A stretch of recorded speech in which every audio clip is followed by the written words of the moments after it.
Welcome to the Nerd Pow Wow. Follow us on YouTube where we upload new videos every Friday, or check us out on your favorite podcast platform. Spoiler warning, we do deep dives on character storylines and theory crafting.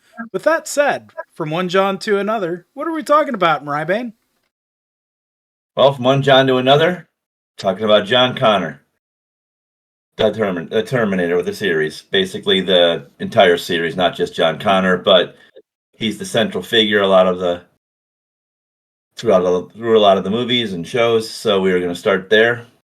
The movie was the original movie was a changer. It was a movie that became a classic and set an entire genre up in a lot of ways. So figured it warranted an episode.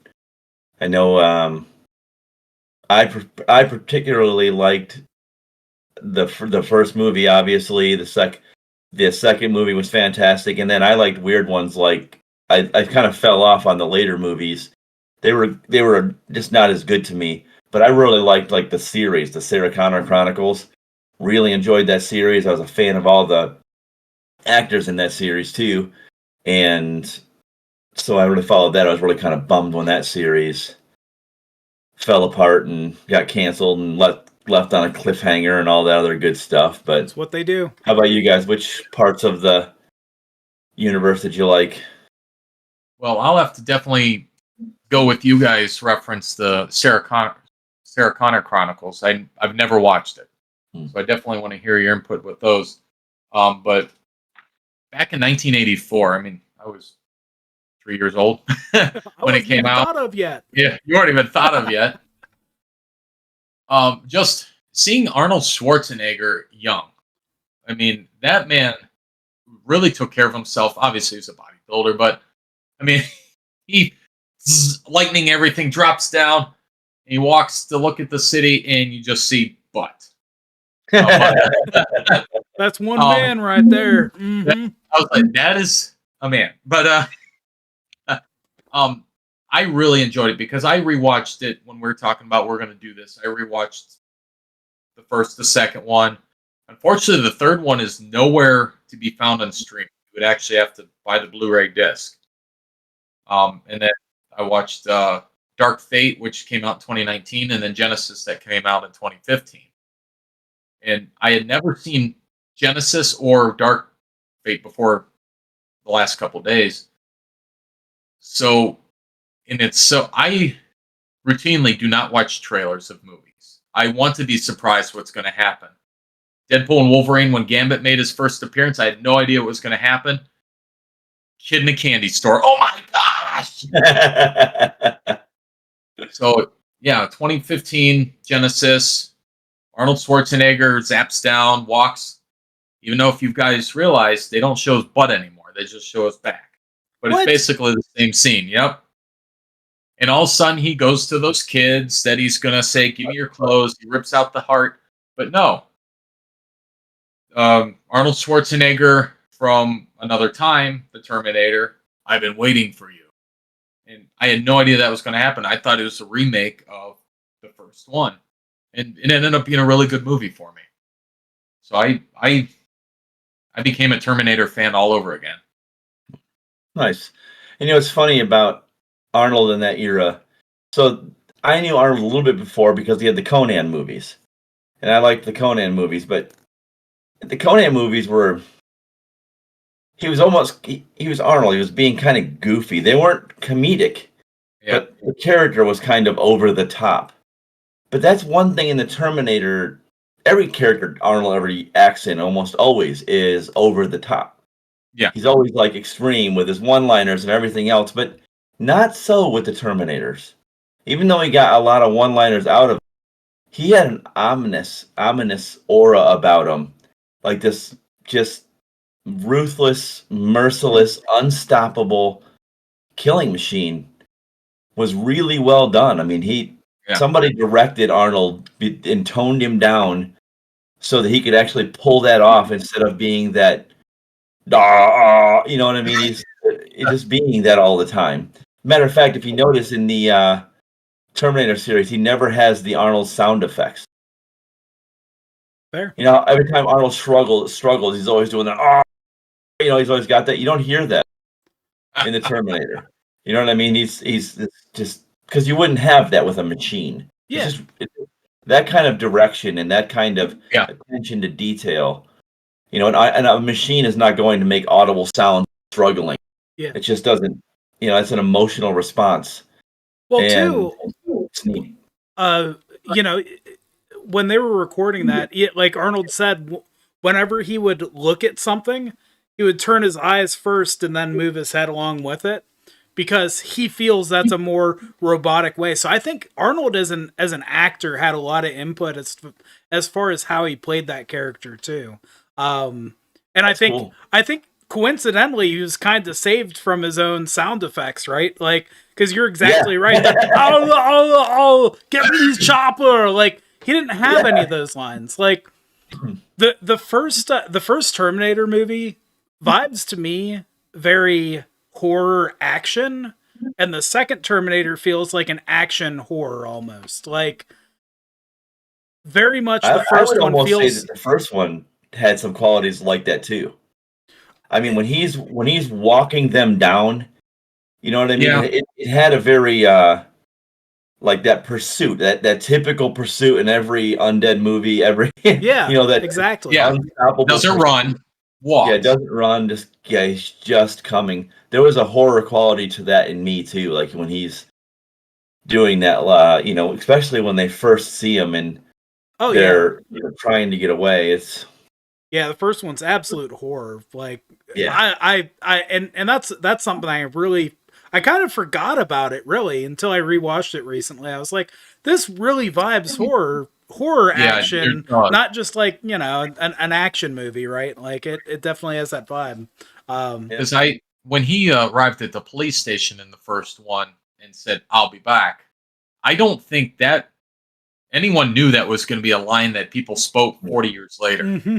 That's just something that now you just know what it's from. I'll be back. Just like in the second one when Hasta La Vista Baby came out.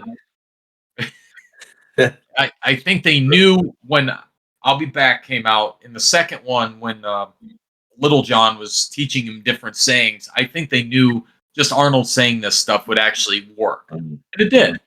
It did. The thumbs up at the end as he's going down into the hot lava. And sad. Yes, yeah. But you know, it's funny seeing him in that, because have you guys ever seen Junior when he got pregnant? Yes. Oh God, yes. Unintentionally. So I don't tell most people. Full disclosure, that was my first Arnold Schwarzenegger movie. Was Junior, and then there's another one. The first one you saw? Yes. Oh, okay. That was my first Arnold Schwarzenegger. That was not the first Arnold Schwarzenegger movie, but go ahead. No, but it was the first one I ever saw. I'm sorry. Yeah, Terminator obviously came later, and then there's another one that I can't remember, but it's like he was a dad trying to get something on Christmas. Do you remember that movie? And he wasn't having any luck getting this one toy. Oh, I remember that. And I can't remember what the movie is. But that action figure. Yes. Yeah. I can't remember what the movie is, but that wasn't The Last Action Hero, was it? I can't remember what it was, but I remember that's The Last Action Hero. But that one, he had a Jingle lot of Arnold. Way. That's what that is. Jingle All the Way. Yep. Oh, really? That one, he had a lot of Arnold noises in it, in that movie. So to your point, with Arnold noises, wah, wah, you know. Oh. I guess it was. The only reason I know it wasn't The Last Action Hero is I haven't seen that. I remember that one being funny, but now I need. It was funny again. It was a funny Arnold movie, and he didn't do many funny movies. I mean, Junior. I would beg to differ. I think he's done quite a few funny movies. Were they supposed to be funny? Well, I mean, you know, or did they just become funny? Debatable. I think he started getting casted that way because it was like, oh, look at this big funny guy. Yeah. Now we have with John Cena. Accent, we just want him to say stuff. You know, that's funny. Just have him say stuff. Like, you guys have seen Commando? Yeah. Oh my God, the forced one lines in that one. Oh, but to their defense, you could force a one line through Arnold's lips and just make it fucking work somehow. I'm like, how do you do that? I'll be back. I'll be back. Yeah. But I mean, they were intentional in Commando. I mean, they were just slinging them against the wall to see which ones stuck. Well, I mean, a guy that size, do you tell him he's wrong, or do you? No, you just let him say his one-liners at that point. So one major actor in the first one was who played Kyle Reese, Michael Biehn. Yeah. And one of our fans, Greg, he posed the question: what if Michael Biehn, instead of playing Kyle Reese, he played the T-1000 that was played by Robert Patrick in the second one? What do you guys think? I think he was a perfect Kyle Reese. I can't. And Robert Patrick was the perfect T-1000 in my mind. I think Robert Patrick's run was perfect for the T-1000. He like, it looked like only the parts of his body that needed to move were the parts that were moving when he was running, and it looked like he wasn't breathing while he was like, it was. I don't know. There are a lot of ways that he filled that role out very well.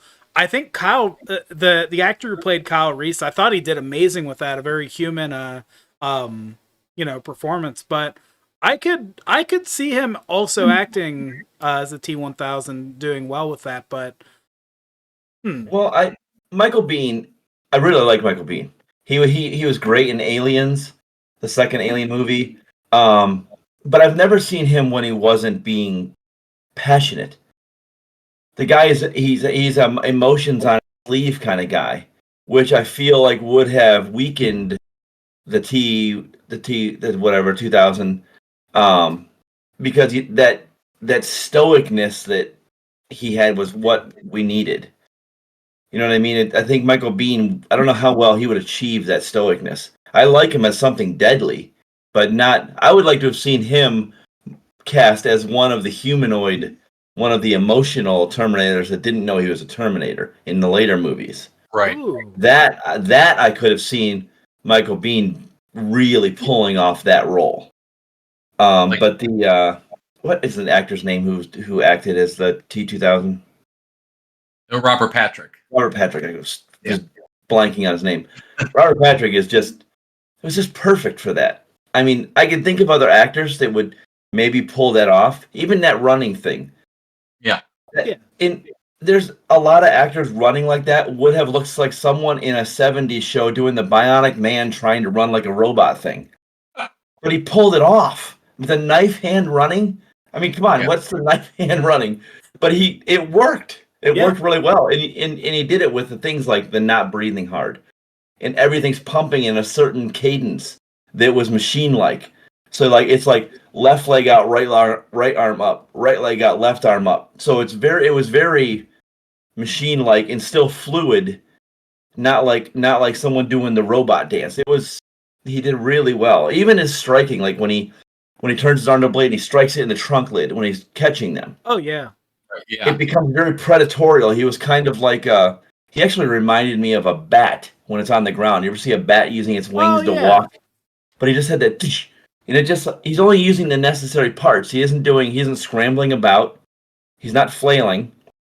You know, like anytime you see someone grabbing on a car, they're trying to get their legs up, they're flailing, the body parts. Doesn't have that. His body parts aren't flailing about. He's just moving it up there and letting his legs drag. What is he? You know, he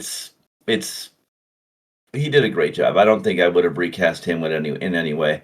But Michael Biehn is a phenomenal actor, and I could see him in other roles in that universe. Yeah, because in the Dark Fate, the one that came out in 2019, the Gabriel Luna, he also played Ghost Rider in the Marvel Agents of S.H.I.E.L.D. I thought he did a great job as an emotionless Terminator as well. Mm-hmm. Yep. Even the it's kind of panned a little bit, but the female Terminator, I forget what number it was, but the that actress did an amazing job of being. She was a great Grace. Yeah. Yeah, she did. Yeah, Grace. She did really good being panned like that, like that deadpan face. So I liked Linda Hamilton coming back for that last one. Yeah. The original Sarah Connor. Well, in the Sarah Connor Chronicles, when we were talking about that earlier, Lena Headey plays Sarah Connor in that. Mm-hmm. And she's what's her name in Game of Thrones? Cersei. In Game of Thrones, she's played in a lot of different things. In Summer Glau, and I'm a big Summer Glau fan anyway. I'm Firefly for life. Yeah. But Summer Glau was a Terminator in that, and she did a really good job of being a Terminator. But she was closer to the Terminator, the Arnold Terminators, where she'd been humanized for a while and is starting to kind of evolve in a way. Like there's a little bit of an actual attachment that she's having to people. So it was kind of interesting, but that was a good series. Question for you for the Sarah Connor Chronicles: was Arnold in that? No, he was not in that series. Okay, he was not. She was they were sending forces out to get them, and it was very episodic. But they were sending forces to get him from the future, etc. As a matter of fact, the way season ended, and then we give spoiler alerts at the beginning, but season ended with her staying in the present time to keep managing the Skynet problems, and him going to the future. That's where it ended. Was with that happening. It was a big cliffhanger because you don't know the way it went, but because what I learned about Terminator 3. That was basically the only one that actually showed life as normal. And then at the end of the movie, they thought they were going to go stop Skynet, but it actually was a fallout shelter. And the Judgment Day happened while they're in this fallout shelter. It was John Connor and his wife, Kate Brewster. Mm-hmm. That's the one, unfortunately, I couldn't find on streaming service. So I... but, yeah. The Cliff Notes. Yeah, Cliff Notes, exactly. Yeah. But that was one of the ones of all the Terminator movies. It was either they showed little clips of what the future was with the war against the Terminators, the machines. Yeah. But they never, other than 3, they never really showed it being normal and all of a sudden it being hell. And I don't know. Part of me kind of likes stuff like that. Like, let's just say The Walking Dead. I like seeing the beginning where, Rick and Shane are out being cops and everything. All of a sudden, something happened and now the world's hell. Yeah, everything goes to shit. So, yeah. So Jericho is another movie or a show like that as well. Yeah, Jericho's so good. Yeah. But something that gets underplayed or not talked about enough is the fact that the entire Terminator universe is a paradox. It is. It's a huge paradox because Skynet technology is formed off of the limb, off of the Terminator forearm. Hey, yep. Which can only exist if from Skynet. So it's a huge paradox. It would be kind of neat to see somebody do something creative with the trigger that started the loop. Yeah. There is a philosophy, obviously, that the loops always has happened. It just there was never a time it didn't happen, which is, I don't know. My brain starts to melt down with that kind of theory. Yeah. That kind of theory, but if there's a trigger to creating a loop, that I like. Like, I'd love to see a Terminator movie where we find out what triggered the loop. Like, what came first, the Terminator or the egg? The Terminator or the forearm. But and that's one thing in the second one with Miles Dyson, who created Skynet. Sarah went and blasted him in the shoulder and all of a sudden convinced him, okay, he's going to give his life to destroy this chip. So he does. Well, now fast forward to 2015 with Genesis. His son, who was there when his dad got shot, when his dad decided, I'm going to risk my life to destroy this chip, he starts Genesis. And like, wait a minute, your dad died because this was bad, but you're going to start this. That's the same thing, just a little bit later. Yeah, I kind of got the impression in that one though that it was more of that he felt that his father was misled away from his dream, away from That's the only that's the only rational way of thinking. Yeah, You see why he would do that in my mind. Yeah, makes sense. I always felt that. That's another thing I didn't like too. Is in the original Terminator when they showed him the skeletal Terminators walking in the battlefield and stuff like that, they looked so clumsy. Like I felt the solution was to push him over. Just run up and push him. Yeah. What are you doing, Terminator tipping? It's crazy the level of foresight the Terminator series had, but also the lack of creativity in some of that. Because, like, thinking about it now, like, if there was Terminators today, okay, and they went back in time, they wouldn't need to check a phone book to know where you're at any given time. Most people are posting that shit on the internet, right? Yeah. So, not to mention, why wouldn't you just look up the history of it? Yeah, exactly. Like, all fairness, that was 1984. That is fair. That is fair. And so, like, they didn't have the foresight they knew. I think the internet was around in '84, right? At least in some capacity. I think there was some type of internet back then. Yeah. Military. Yeah, it wasn't available to the common folk.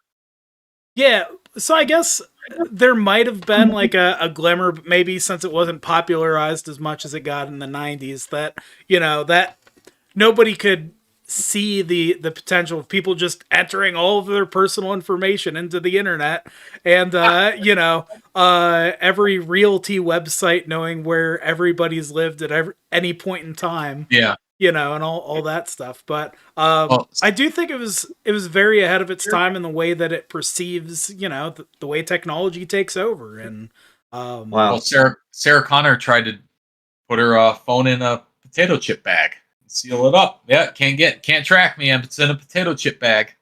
Why you use a potato chip bag? I like potato chips. So just to satisfy my nerddom here. Have to know. So so ARPANET, the military version of the internet that existed, that existed since the 60s.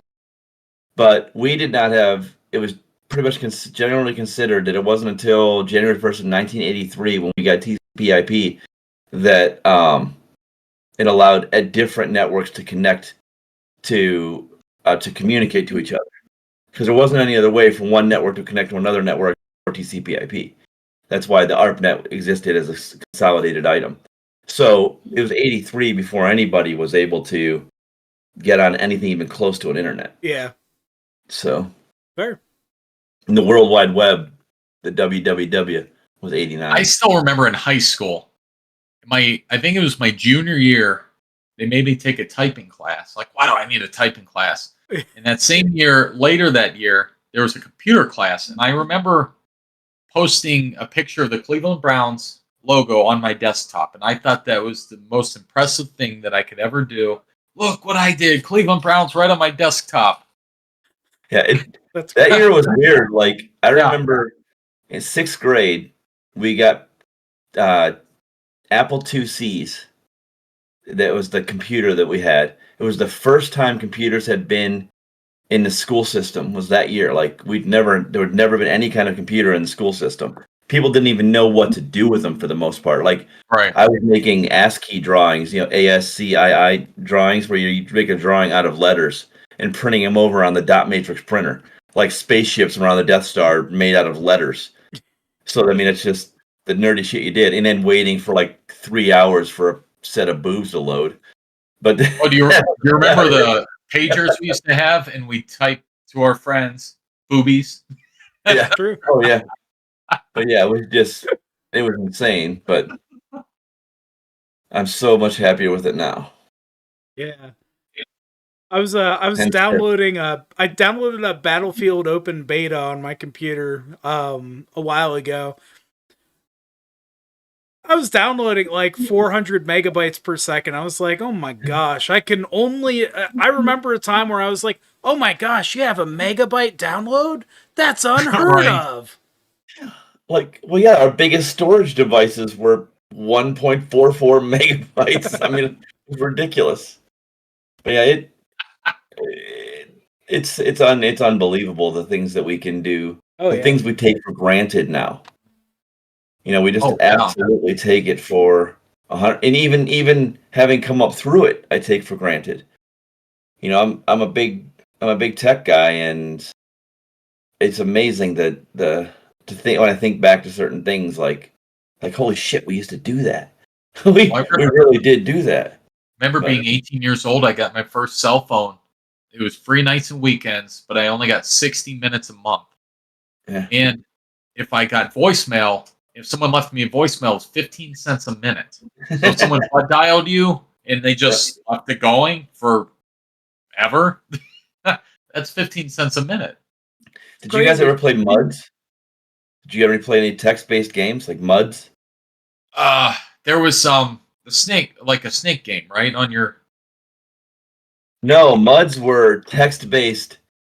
They're multi-user Multi-user, dungeons. Yeah. It was No, like no. role playing. It was like role playing with all typing. It was like getting together and playing some D&D or something. But you could actually do it in text. You could do it from your own house. It was Mud Gaming was Oh, huge. No, I Huge. never even heard of that. There was Yeah. a You should look game up some like stories. that I played when I was younger that kind of had that vibe to it, but it was just like static pictures. They like Some of clicked them on had, yeah. something in the image and would go to the next thing, and Yeah. The early so ones, a little like more Werewolf. advanced, but still like I know Yeah. what you're talking about. Yeah, the early ones like Werewolf had pictures like that. There was even an Oregon Trail one. There was a werewolf, one called Werewolf, one called Oregon, the original. I remember Those Oregon would have a Trail. still picture. You're still mud based, but these were interactive. The mud based games were interactive, so we could. Yeah. They weren't just a game that was mostly text driven. It was I could talk to you, you could talk back to me. So you, bless you. Thank you. So you had to play with somebody else. Yes. Okay, so you had to text with somebody It else. was just an open. It was a chat room almost. It was just a DM, a text based DM. It was really neat. Yeah, it was fun. Yeah, technology's definitely advanced in our lifetime. Yeah. a It's little it's funny to think what it's done in the last 30 years, what it's going to do again in the next 30 years. Well, yeah, my friend, I've mentioned her before, Lee, that lives in Arizona. She's in Los Angeles this week, and she took a Waymo to the event she was going to. That's a completely auto-driven Uber taxi. Ooh. You call it up, it pulls up, you get in the back seat, you hook your Bluetooth to it, you can play whatever music you want, and a driverless car just takes you to your location. It's called Waymo. I mean, they wouldn't put it out there if it wasn't safe, but that's What do you mean they wouldn't put it out there if it wasn't safe? Hell yeah, they put it out there if it wasn't that's my safe. optimism speaking. That's my optimism. Yeah. It falls into their acceptable losses category. Yeah. You know, the thing that gets me is I signed up for this beta to be on the road with these vehicles. I don't know where I signed that agreement to be on the road with driverless vehicles, but you know, It's kind of cool. I mean, it's funny because she filmed the inside of it, and you can see the steering wheel stuff moving. It still has a standard layout inside the car. Like I'm like, why didn't you make it cooler? Like, you know, like nothing in the front or something like that. But yeah, you talk about on your way to Skynet. You know, yeah. everybody's taking the you could take out you get the way something like Waymo going, and you got people using that as a primary way of transportation. And then the machines decide humans are bad, fleshies are bad. 3/4 of the population's inside of an automatic auto-driven car. Well, that takes up a large portion right away. Yeah. Day and day, I'm identifying way more with Bruce Willis's, or not Bruce Willis, iRobot, Will Smith's character in iRobot. Oh, I'm like, I want to drive my vehicle, thank you very much. No, it's more dangerous if you drive. Sylvester Stallone in Don't you ever. what was it? Demolition Man. Same thing. He goes to the future and the car's driving himself. He's like, drive. Yeah.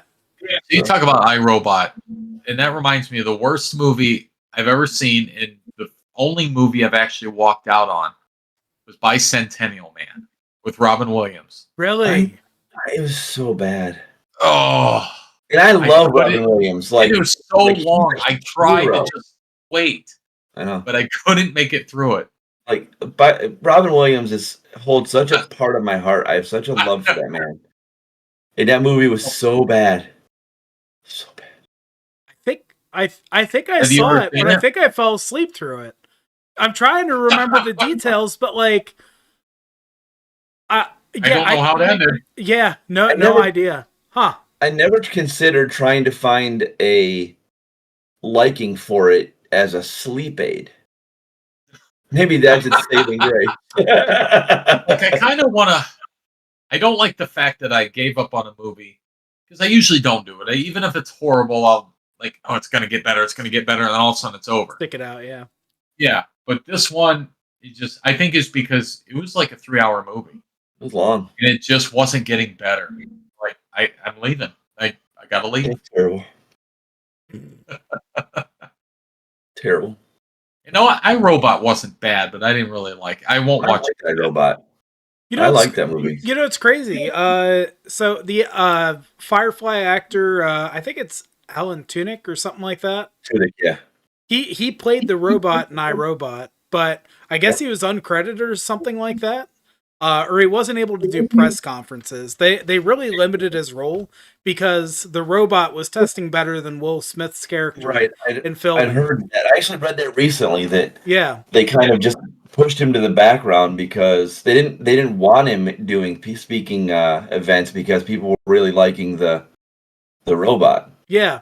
Yeah, but Which I mean, Alan Tudyk is also the voice of the robot in Superman, the new Superman. Exactly. I mean, he's become a well-known actor. I mean, he's fantastic. Yeah. He's Resident Alien, and obviously Firefly was great in Firefly. Oh, Resident Alien's been hilarious. Yes, it is hilarious. I don't think anyone else could have done that better. No, anything that guy touches, I try to watch. But that's true of almost every member of the Firefly cast. Yep. There's not I follow Nathan Fillion on stuff, Marina Baccarin. Nathan Fillion's a good actor. Oh, I love Nathan Fillion. He's great. And like Marina Baccarin, I follow all of her stuff. She played she's Deadpool's girlfriend. She's that actress. Yeah. She's played in a million different things, but I follow anything she plays in. Obviously Summer Glau that I mentioned. She doesn't do a lot lately, but I really like Summer Glau. Even I'm blanking on the one girl's name, and I really like her too, and I'm just terrible with names. Jewel State. Jewel State's great. She's really awesome. There's just a lot of good actors out of that show. Firefly. Gina Torres. What's that? Firefly was a good series. And every actor. So good. One thing going back to Terminator is Genesis. At the end where Sarah Connor and Kyle Reese, John Connor had revealed his true intentions. He's now Terminator. They turned him. How quickly Sarah Connor was like, I'm going to kill my son. There was no doubt in her mind, I'm going to shoot this man.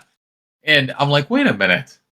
And, all this time you're protecting him. And, all the other Terminator movies, you're protecting him. I don't think she was protecting him. I think she was protecting humanity. She was. Yes. Humanity's savior. She was, but, if I go back and think, if my daughter... I'm sorry, humanity's ending before I shoot my daughter. That's just the way it happens. Is humanity ending before you shoot a robot copy of your daughter? But it wasn't a copy. That was her son. They just enhanced him. Yeah, he was kind of cyborgish. Yes. Because they showed the clip where they got into him and put the Terminator inside of him. So, yeah, it was her son. That's true. So, Kyle Reese is like, I'll shoot him. Yeah. Thanks, Dan. But that was something I thought about watching that. And then, obviously with Dark Fate, it starts off with Arnold Schwarzenegger's Terminator killing young John Connor. And then it goes to the future with, the Mexican girl, Danny Ramos. Yeah. And then she's the one that rescues Grace, and then she's the one that rescues humanity in Doomsday. Or Judgment Day. Sorry, Judgment Day. So, very good. Yep. Yeah, but stuff. I really enjoyed reliving the Terminators because, when Greg posted that question for us, I'm like, I haven't watched Terminator probably since the 90s. So, I'm like, hey, let's do Terminator. Well, I definitely got to watch him again. Yeah. And I'm glad I did. I was hooked. Give the Sarah Connor Chronicles a test. Yeah, I'm gonna have to give that a shot too. Yeah, I'm gonna watch it. Yeah, it's good. I mean, it's How older. many seasons was it? Was it? I don't know. Or how long ago was that on? 2008. Okay. Let's see. How many seasons did we get of that?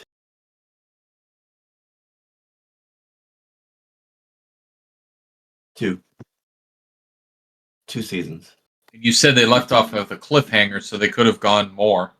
Well, it depends on how you look at it and how much you feel like what's going on in there is canon. You know what I mean? Because they send him off to the future. She stays here, which canonically works in some ways. So it all depends on how you want to feel about it. I was pissed because I wanted to see more of that grouping, but there's a lot of TV series that we think we're going to get more, and then all of a sudden nothing. Yep. Yeah. Dexter Original Sin. Yeah. Dexter Original Sin. They said they're going to have a second season. Nope. Scrapped. You guys remember Wolverine and the X-Men? Yeah. Wolverine and X-Men was one season, and they were going to introduce Apocalypse in season 2. Canceled it. Of course, Jericho, we talked about earlier. Yeah. Season 1, 2, amazing, phenomenal. Season 3, well, you have to read a comic book if you want that. Yeah. Well, I mean, obviously, we spoke about Firefly, same thing. It's just... Yeah, exactly. Just gross. Just some of the... With Jericho, it actually was canceled after the first season, but in 2008, they came back with the second season. So it got renewed after it got canceled, and then they canceled it again. Unfortunately. But you're right. It was amazing. Yeah, Jericho's.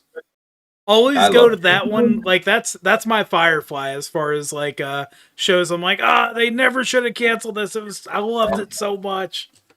And what's funny is like that Skeet Ulrich who played the kind of the main character guy, Jake. Yeah. That guy, I've watched him in other things and I liked him well enough, but really liked his character in Jericho. Yes. I agree with you. But yeah, it was a good show. I liked him in the Scream movie too. Yeah. He's good. Yeah. That's actually where I know him from. I actually didn't like him until I found out he was the guy. Oh, really? One of the guys. I liked him better then because it just, I don't know, it just fit better because the guy was like just, I don't know, he's creepy. And then but I'm like, oh well, that makes sense. He has one of those faces, doesn't he? Yeah, he's Billy Loomis. And I love that scene when Matthew Lillard's character's like, I think you stabbed me a little bit too much. I think it's a little too deep. I'm woozy, man. It's I don't know. I loved that. Matthew was in that, but his claim to fame for me was Scooby-Doo. Okay. Being Shaggy. I liked Matthew Lillard before that. Hackers. I forgot about that one. Yep. Was what? And then he played in Hackers. Yeah. And he played in Willy's Wonderland. Oh, it's so funny because the stuff that I loved him in was like, what's the one with they all? It's a bunch of guys, a bunch of friends go together on take a trip together. What was that one? Road Trip. Road Trip. Was it Road Trip? Yeah, because what the heck's it? Freddy Got Fingered. That actor. Oh my gosh. Tom Green. Tom Green took care of the It's the snake, yeah. snake. Yeah. But was And, that? yeah. Was that Road Trip? That's not Did he him. play- That's not Matthew Lillard in that. No, Road Trip was a different cast. This is the one. It's him and who's the? It's not Seth Green, or maybe it is Seth Green, the shorter one, shorter redhead, really good comedian. Really, I think that's Seth Green. That's got to be Seth Green. Yeah. Yeah. So it was Matthew Lillard, Seth Green, and Dak Shepard Okay. together. It was Without a Paddle. That's what it was called. Without a Paddle. Without a Paddle. You're right. Yep. And it is Seth Green. Yeah, that's a hilarious show. It's so good. Like there's one of my I use a quote from that movie all the time when there's a bear coming into their camp scene and Seth Green's character's there and they're like, assume the fetal position because you're supposed to like and he's like in his underwear. I mean, he's like and the bear picks him up and is carrying him away in the fetal position. And they're like, abort the fetal position, and I lost it. I thought it was hilarious. So I'm forever saying abort the fetal position because I think it's a. Oh, yeah, it was. Yeah, I liked him in those comedic like buddy movies. I don't know. I just we really could like that. Honestly, we could do an entire episode on Matthew Lillard. Like I loved him in SLC Punk. That's one of his early roles. That was a really good role. I think underviewed movie too. Like that was a really good one. That's a lot because he's a really pretty. You think of him as being kind of goofy, yeah, but because he does have that kind of like comedic thing. As a matter of fact, it's the irony of talking about him now will come up later. Oh, I shouldn't say irony. That's using it wrong. The coincidence of talking about him now is funny because it come up later. But I think there's a lot of the guy has some flexibility that I really like because even with that goof, his goofy can turn real dark, or real funny, or real serious, real quick. He's a multifaceted person. It's just his most outward thing is goofy, but that's not all he is, and I like that about him. So. Yeah, he is a great actor. I think I liked SLC Punk because most of the other characters are more goofy than him. So he's a very straight actor in that movie. I'm gonna get the name of it here because I don't want to talk about it without giving him some credit here. Yeah. What's the name of that actress I was talking about earlier? Deborah Ann Woll. Oh, Karen Page. Yeah, Karen Page. So Relics and Rarities. It's a series that they do where they role play. There's D&D like elements to it, and the two of them in that show together are phenomenal. Like when she's DMing, she's a phenomenal DM. I cannot credit her enough. Like I see very rarely do I see DMs as dynamic and as good as she is, and especially in a celebrity doing it. Like, if you see celebrities doing something as like, it's a guest appearance or a guest DM, this celebrity trying to do their best, and it comes off kind of flat or poserish. She's phenomenal. She's great, and he's playing the campaign, and he's like casting a spell, and he keeps repeating it so that it keeps impacting the spell, and she's reacting and talking about what's happening, and I'm like. I'm usually the guy who wants to play D&D, not necessarily watch somebody else play. That's play my bag. But I'm like, I'm in it. I'm like, oh my god, this is great. And I just catch that on like a 20-second reel. So now I get roped into watching all the rest of it. It's really good. That's the Relics and Rarities. Your algorithm is just Deborah Woll.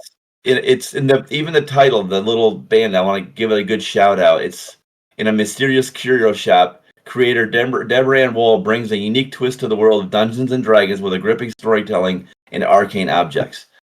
It's just good. It's just good. Need to watch it.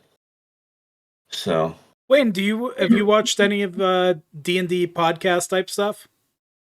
I started going back and kind of watching a little bit of it with Critical Role. I fell in love with I fell in love with Vox Machina. I do everything in reverse order. So fell in love with Vox Machina. Thought it was great. I mean, obviously, I knew who Critical Role is. You can't be somebody who loves D&D and not, at least peripherally know what that is. Yeah. So I did it in reverse order. I started watching people play D&D, which really, it's like watching people video game. I can't watch people play video games. It's just, I want to play the damn game. I don't want to watch people play the game. It's just me. I'm just that person. Even in sports. That makes sense. I don't watch a lot of sports. I love playing sports. I play a lot of sports, but I wouldn't watch people go play volleyball, but I'll be playing volleyball all night tomorrow night. So, see football, baseball, and basketball. I'll watch all day long. Yeah. We'll go out to the bar or the restaurant. Yep, watching that. Yeah. But as far as the D&D podcast, no, I've never actually listened to one. Sounds like something I would enjoy, though. Yeah. I'd like to do it too. Yeah, fair. I'd love to film a campaign sometime. Just it'd be fun. Yep. Well, we've been thinking about doing that with our Wednesday sessions. Streaming that, but we'll see what happens. I was gonna suggest one. Dungeons and Daddies. One of their taglines is not a BDSM podcast. Well, that means it is. It's not. It's not. It really isn't. So Dungeons and Daddies, a Dungeon and Dragons podcast about 4 dads from our world transported into a realm of high fantasy and magic, and their quest is to rescue their sons. The characters don't really know how to play D&D at the beginning. The DM is just asking for random rolls, and they're just making it up as they go, and it is absolutely fucking hilarious. There's a woman who plays this character called Ron Swanson. He's the rogue, and he's just like this really like pathetic dad who he's like the stepdad to his kid too. So he's like, oh, I'm just stepdad or whatever, that whole shtick. But he's just very. She plays the character so well. It's very fun. Her hiding is she just climbs into her pants and hides in there from people to sneak attack them. But yeah, that one's funny. There's a crushy like hippie dad, and all that stuff. That he ends up becoming like the druid. That does sound fun, right? So yeah, Dungeons I like that whole background. Dungeons and Daddies. People get pulled into a D&D world. Yeah. I can't remember the book Saved My Life. I've tried searching for it. I got to figure out a way to search it. But there's one where there's a guy and a girl get transported to it, and he ends up being a warrior, and she's some kind of cleric. She doesn't want to be there. Yeah. She wants no part of being the hero or starting the thing. She's whatever. He's all like, all right, cool. I get to be this big warrior dude. But like shit, like they give him a sword, and the guy tells him, he's like, well, you got a sword now. You got to name that sword. And he names his sword Irvin or Irving, one of the two. And the guy's like, you can't name your sword that. He's like, just did. That's great. So it's like, I don't know. I gotta figure out that book so I could give it a good shout. But it was yeah, it was good. Yeah. Perfect. All right, guys. Anything else Terminator based? This has been a damn good podcast. I had fun. Yeah, absolutely. No, I think that's all for me. Yeah. I mean, I wouldn't mind they make another one, but Arnold's getting up there. He's 78 years old. That's fair. I don't think he'll be back. He was hasta la vista, baby. Hasta la vista. He was 37 years old when he made the first one. Now he's 78. That's just woo. Just on a side note, I somehow just found the book. It's called The Dancing Gods. It's by Jack L. Chalker, who's a phenomenal author. Dancing Gods. Series. Dancing Gods. But it's the guy's name is Joe, and he names his magical sword Irving.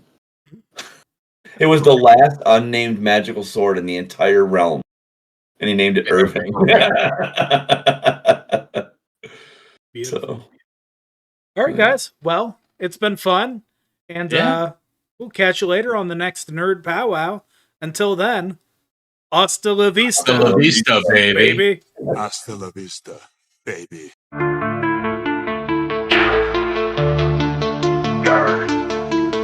It's our voices. Well, step aside and watch how my adoring fans flock to me.